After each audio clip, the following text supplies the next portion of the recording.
Hi guys, I'm back.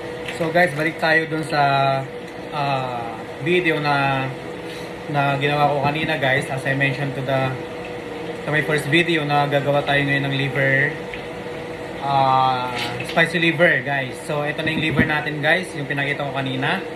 Pinakuluan ko na siya guys para malesan ng lansanya guys. Kaya pinakuluan ko siya kanina para malesan na siya. And then gagawin ko guys, i-slice ko siya into a small portion para ready to cook na siya mamaya. So, but pagkatapos ko siyang i-slice, makikita nyo guys, so hindi pa siya totally luto kasi may dugo-dugo pang lumabas. But this time guys, what I'm gonna do is i-slice ko siya ng maliliit na portion guys. Tapos pag na-slice ko siya ng maliliit na portion, then i-start ko na siya lutuin. Ipapakita ko sa inyo guys kung paano ko siya niluluto at kung ano yung mga ingredients na ginagamit ko rito sa pagluto ng spicy liver. Okay, so for now, I'm gonna cut this in a small pieces. Then later on guys, I'm gonna show you how I'm cooking this spicy liver. So for now, I'll just cut this video. See you later. Hi guys, I'm back. So naka-prepare na po yung lulutuin ko na spicy liver for today. Guys, ito yung mga ingredients ko. Syempre, I have the liver. So ito guys, in-slice ko na siya ng ganito kaliliit. Okay? So ganyan lang siya kaliliit guys. Ang pag-portion ko, pag-slice ko ng liver kanina, yung nakita nyo yung buo kanina, ganito ko lang siya in-slice na maliliit. And then I do also have my ingredients. I have minced garlic, sliced onion, sliced tomato, and ang magpapasarap ng timpla mamaya is yung sili.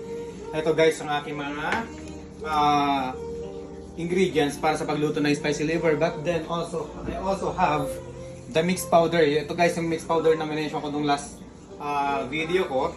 Ang magkakasama po dito guys is ground black pepper, salt, onion, and garlic powder. All in one po siya sa isang container na to. And I do also have this liquid seasoning. So yan po guys ang mga gagamitin ko para lutuin itong spicy liver. So for the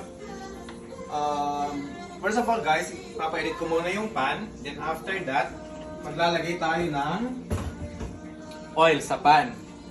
So guys, but then with this one, with this spicy liver guys, usually yung ginagamit ko dito before is yung regular na cooking oil. But then as I get to know how to make the chili garlic, and then na-discover ko na maraming pwedeng panggamitan nito. So ito yung ginagamit ko guys, usually sa mga pag nagigisa ako ng mga ulam. Guys, nagluto ng mga ulam. So ito yung madalas kong ginagamit at mas malasa talaga siya guys. Now, I'm going to pour out like a little bit dun sa, since wala akong ano nito, papatulong ko na lang siya guys. Yan. Lalagyan ko ng konting butas. Yan. Una siya mainit. Ayan, medyo mainit na siya guys. Ang unahin kong ilalagay muna dito is yung sili. Bakit yung sili? I wanna spread out all the spices of sili in my pan para pag nilagay na natin yung beef mamaya guys, yung beef liver mamaya guys, na-spread out na yung anghang ng sili sa buong pan natin, and then yun yung time na kakapit na yung anghang niya sa lahat ng part ng liver natin. So hindi ko naman siya ganoon katagal igigisa yan. So lalagyan ko na rin siya ngayon ng garlic. Yan.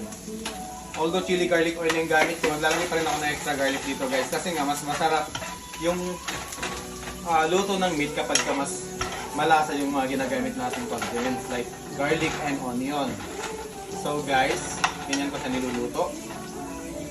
Hindi ko naman siya masyadong pinapatagal guys, and then after that makikita natin medyo nagpa-brown na yung yung minced garlic natin. Then ilalagay na natin yung onion, sliced onion natin. Yan. Actually guys, marami akong maglagay. After that, isusunod mo na yung tomato. Bakit may tomato guys? Isa rin ito sa nagpapalasa ng aking dish or ng aking lulutuin for today. So nilalagyan ko rin siya ng tomato guys, kasi kung mapapansin nyo, ilan sa mga pagkaing masasarsa ay nilalagyan nila ng tomato sauce or tomato paste. But for me, with this one guys, fresh tomato ang aking ilalagay. At ito ang gagamitin ko mamaya kapag naluto na yung kamatis guys, mag-create siya ng something like sarsa. Okay? Tapos yun yung isa sa mga magpapalasa dito sa lulutuin ko ito guys. So So ganyan lang siya, mini-mix ko lang siya guys. Para hindi masyadong masunog yung bawang. Kasi yung bawang yung pinaka-concern dito eh. Madaling masunog kasi yun guys. So, yan. Medyo naluluto na yung kamatis guys. At nakikita nyo naman yung bawang sibuyas, sili, lutong-luto na sila. Then this is the moment guys na ilalagay ko na si liver. Ayan na siya guys. So, ihahalo ko na si liver dyan. Okay. Since nilagay ko na si liver guys, ngayon imimix na natin siya all the way. Para habang maaga pa, kumapit na yung lasa ng ating ginisang gulay. Ginisang kamatis, sibuyas, bawang at yung sili. At this point of time guys, I'm pretty sure kumapit na yung sili niya. Kasi nga, kanina pa natin siya inilagay. Na-spread out na siya sa buong pan. And this point of time guys, ganyan na yung itsura niya. So nag-mix na talaga silang lahat guys. While I'm doing this, a little bit more mixing. Yan, konting mixing pa guys. Ayan, kung nakikita ninyo guys, nag-mix na all together yung mga ingredients natin. Kamatis, bawang, sibuyas at yung sili. At yung pinaka-main natin is yung liver. Now, since nag-mix na siya all together guys, we will just leave it for at least 5 minutes. Then after that, babalikan na ulit natin siya. Alright guys, after a few minutes guys, papakita ko na sa inyo kung ano na yung outcome ng ating nilulutong spicy liver. So guys, ito na siya. Actually, ang liver guys, madali lang siyang maluto. So ito na yung itsura niya guys. Kung mapapansin ninyo, halos luto na yung itsura niya. So i-mix pa natin siya guys ng konti. Malapit na siyang maluto. Almost cooked na siya guys. So ito na yung time na lalagyan na natin siya ng seasoning mix. Okay. So as I mentioned, this is the Maggi seasoning mix guys. Ito yung gagamitin ko.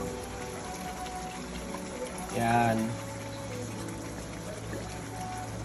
So ito yung magpapalasa guys doon sa meat. Although, nalagyan na natin siya ng bawang sibuyas, sili. Tapos, naglagyan na rin tayo dito ng tomato para kasama dun sa pagpapalasa ng meat habang ginigisa. Pero ito po yung final touch guys, yung seasoning mix. So, balik tayo sa liver guys.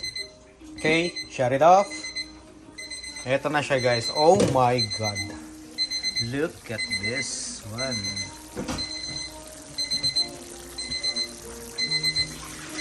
So yun yung outcome niya guys.